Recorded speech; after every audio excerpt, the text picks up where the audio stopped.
Iganmu took on Valiant FC in the second quarterfinal of the TCCCup. Iganmu were up against it from the go as they were down 4-0 from the first leg.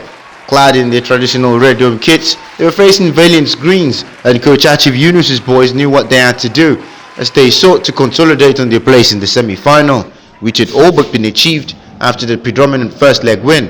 However, 4-0 deficits have been overturned before, and this was definitely a simple case of them not joining that particular list of clubs who could not see out a 4-0 lead. And soon they were 5-0 up, with Lukman Ibrahim showing why he was the ultimate predator in the tournament. But before that, it was a lot of opportunities for Iganmu to pull one back and reinstate what could have been a comeback. One thing was sure, Valiant were no slouches, and after a good footwork and a nice team move in the box, Valiant would all but put the tie out of sight and out of mind for Iganmu FC as they took the lead and made it 5-0 on aggregate. One thing was sure, one thing was guaranteed, this tie was not going to extra time, neither was it going to go to penalties after Valiant's 1-0 lead. It meant Iganmu had to score 6 to qualify, and it was not a challenge that the club of Iganmu Stacha had to turn down. However, they would almost be 2-0 down and 6-0 on aggregate, with an opportunity that flashed right before their eyes. Iganmu would take time to get going into the fixture, and they would need their forward line to wake up. Adiola David and Lawrence David would pick up the gauntlet as both men set about making sure they restored pride for their club. The pride of Iganmu were left flat-footed, and soon they would pull one back to level things on the day and make it 5-1 on aggregate.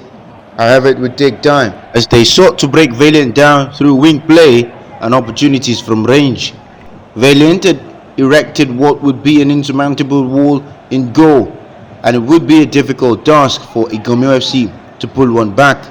However, despite that, Adiola David would find the back of the net just before half-time to level things up, and with the game tied at 1-1, what looked an impossible task became a sudden possibility after Adiola David's goal, and it would be a huge spur for Iganmu FC as they ended the first half and prepared to start the second half.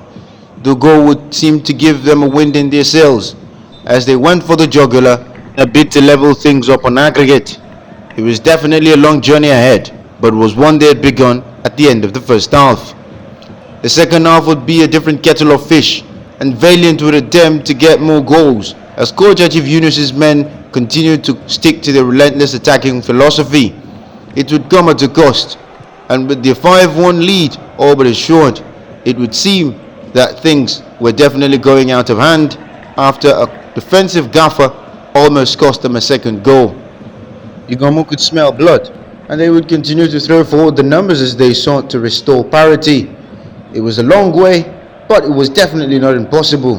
Valiant would have an opportunity to make it 2-1, but it was one that they wouldn't take, and straight down the other hand, Lawrence David would make it 2-1 to Iganmu FC. If this was not a cup tie, it was definitely one that you would say that Valiant were going to be maximally punished for.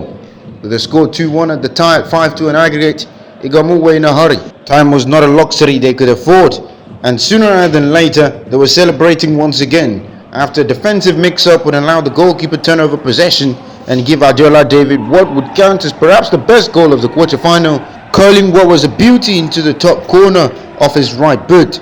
It was one goal that would stick in his memory for years to come, and it was a goal that would prove to be important. With a tie 5-3 in aggregate, Valiant were definitely smelling that they put themselves in a difficult position, and Iganmu continued to bay for blood as they could send the window to instill more drama in what had been a tense tie.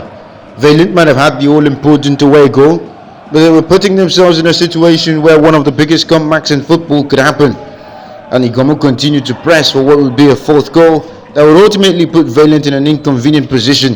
However, PSG vs Barcelona was not to happen, and it will be a valiant fight in the end for Iganmu FC, who lost 5-3 on aggregate in this quarterfinals.